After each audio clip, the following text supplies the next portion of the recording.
well, I go down to visit them, and sometimes I used to be getting what she was saying. And it's, with the new hearing aids, no, there's not a problem. I know, and I hear things like the birds chirping when I'm walking up and down the road here, and you hear boats off in the distance, you hear engines putting out in the harbour, you hear all sorts of things that you had lost. I'm Michael Canary, and I'm fortunate enough to be living in Crosshaven, and I'm well married, 48 years this year, and we have children and we have grandchildren.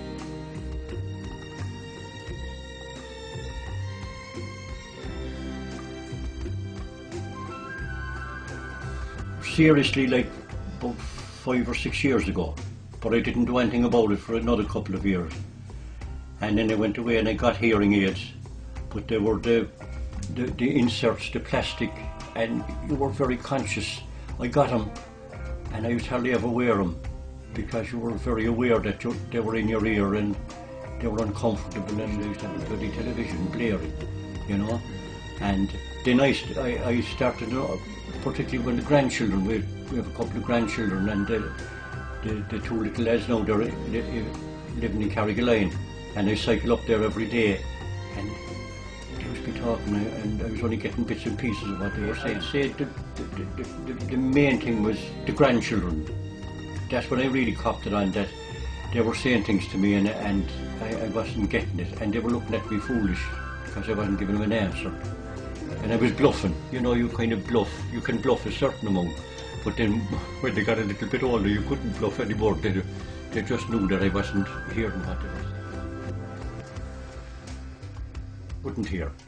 But with these ones, they were totally different, and you didn't even notice that they were in your ear. Oh, the little thing is actually behind your ear, and the other bit is inside your ear, but there's a very soft kind of a rubber head on it, and so much so you're supposed to take it out when you're having a shower.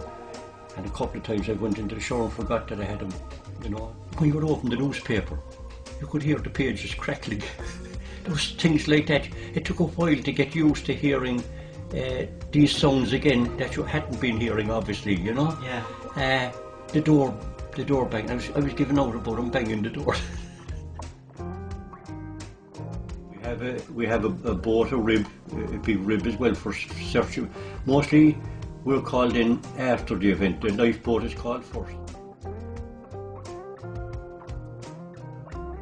And again, listen, when you're picking up, if there's a boat out and there's a messages coming in off the boat, and people don't speak very clearly on the radio anyway, there's proper ways to speak, and unfortunately people don't, and they rattle away too fast, and you can't pick up on it.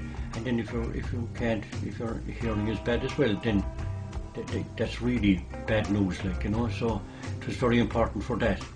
It would have been a question of dropping out of it if you couldn't. I did a little bit on the paper. I done a piece on the paper, you know, and as a result of people came along to me and asked me, and a few of my friends actually went away and got hearing aids as a result of it. Because I would say to them, oh, it changes your life. There's no two ways about it.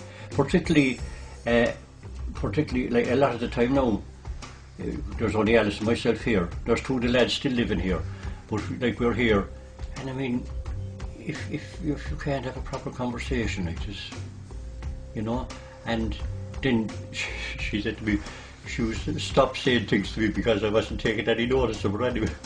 I wasn't taking any notice, I wasn't hearing half. Oh, it makes an enormous difference, it certainly does. You know, it's like you're cut off. You know, a couple of they got blocked up. There's a little where the microphone, or not where the hearing bit picks up. It can get a bit clogged, you know, maybe from dandruff or whatever.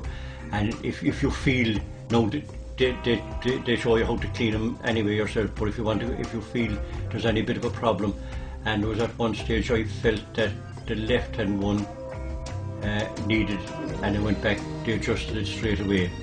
and there's no problem with batteries, or there's no problem with any, and they're extremely pleasant to deal with anyway. They're very, very nice people to deal with. Or as I say, from just dealing with the girl on the desk or on the phone to the people themselves. Philip, is it? Yeah.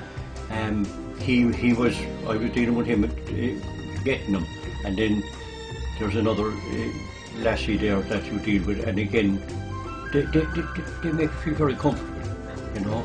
And as I say, there's no problem, there's nothing, and if you have any bother, don't hesitate to come back or anything.